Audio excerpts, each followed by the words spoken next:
আমরা আমেরিকাতে আসার পরে সবাই আমাদের একটা কমন কোশ্চেন করে, সেটা হচ্ছে আমরা আমেরিকাতে কি খাই। সেই প্রশ্নের উত্তর দিতে আজকে একটা চাইনিজ মার্কেটে চলে এসেছি। তো আজকে আমি দেখাবো আমরা আমেরিকাতে কি কি বাজার করি। তার জন্য ভিডিওটা শেষ পর্যন্ত দেখতে থাকুন। আজকে সকাল সকাল উঠে বাজারের উদ্দেশ্যে বের হয়ে গিয়েছিলাম। ডাউনটাউন দেখতে দেখতে চলে গেলাম চাইনিজ মার্কেটে। চাইনিজ মার্কেটের ভেতরে ঢোকার শুরুতে ছিল অনেকগুলো ক্লা মেশিন, যেগুলো দেখে চলে গিয়েছিলাম ভেতরে।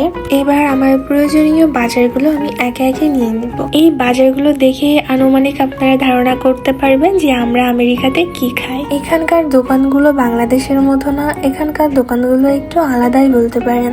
আমরা যে শুধু চাইনিজ মার্কেট থেকেই শাকসবজি কিনতে পারি তা না, এখানে অনেক ইন্ডিয়ান দোকান আছে এবং অলমার্ট আছে, যেটাতে আমরা অনেক ধরনের বাঙালি সবজি পাই। শুধু বাংলাদেশীয় খাবার না, আরো অনেক দেশেরই খাবার পাওয়া যায়।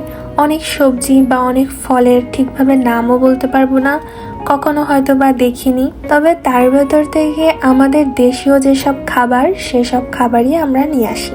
চাইনিজ মার্কেটে মেটে আলু, কচু, আরো অনেক কিছু পাওয়া যায়। চাল কুমড়ো, মিষ্টি কুমড়ো, সবকিছু, লাউ শাক, ডাঁটার শাক, আরো অনেক কিছু।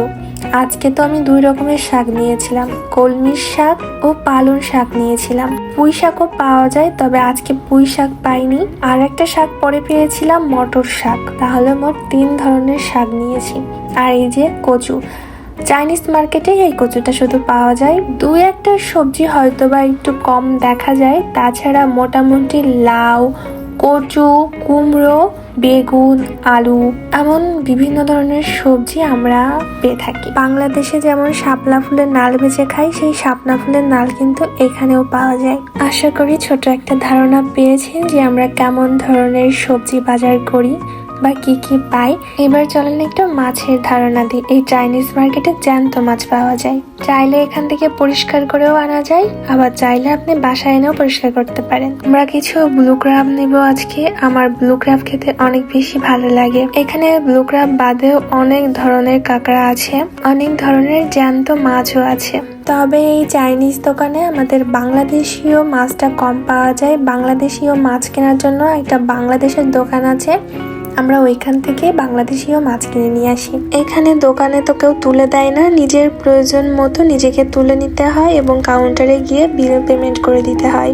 একটা সামুদ্রিক মাছ দেখে পছন্দ হয়ে গিয়েছিল, অনেকটা রুই মাছের মতো দেখতে, তো আমরা একটা সামুদ্রিক মাছও নিয়ে নিয়েছিলাম। একটা ওয়ার্স্তা বেটার জাম্বো ম্যাকারন কিনে নিয়েছিলাম, যেটা খেতে আমার খুবই ভালো লাগে। এবার ফ্রোজেন সেকশনে চলে এসেছি। এখানে অনেক কিছু ফ্রোজেন করা থাকে, বিশেষ করে মাছ মাংসটা বেশি। আমি তেমন ভাবে মাছ চিনি না, এখানে অনেক ধরনের মাছ ছিল, তার ভেতরে কিছু বেলে মাছের দিকে আমার চোখ যায়। একটা বেলে মাছের প্যাকেট আমরা নিয়েছি। জানি না মাছটা কতদিন ফ্রোজেন আছে বা কেমন খেতে লাগবে, কেমন লাগে অবশ্যই জানাবো। আজকের মতো মোটামুটি আমাদের বাজার করা কমপ্লিট। এবার বিল দিয়ে বাসার দিকে যাব। আমাদের আজকে বিল হয়েছিল টোটাল $112। বাড়িতে গিয়ে কাঁকড়া মাছগুলোর একটা ব্যবস্থা করতে হবে। আর আমরা জ্যান্ত কাঁকড়াগুলো টেনে টেনে ছিঁড়ি না, বাড়িতে এনে ফ্রিজের ভেতরে কাঁকড়াগুলো রেখে দিয়েছিলাম। ওরা ঘুমাই পড়লে হালকা গরম জলে একটু সেদ্ধ করে নিয়েছিলাম, তখন ওদের ব্যথা কম লাগে, ওরা ঘুমের ঘরেই মরে যায়। দেন তারপরে কাঁকড়া ভেঙে পরিষ্কার করে নিয়েছিলাম, আর এইভাবে পরিষ্কার করলে সুন্দর পরিষ্কার হয়। নেক্সট ভিডিওতে যা বাজার করেছি সেগুলো রান্না করে করে দেখাবো। আশা রাখি বিদেশি বাঙালিরা কি খাবার খায় সে সম্পর্কে একটু ধারণা আপনারা রেখেছেন। দেখা হবে পরবর্তী ভিডিওতে, ততক্ষণ সবাইকে বাই।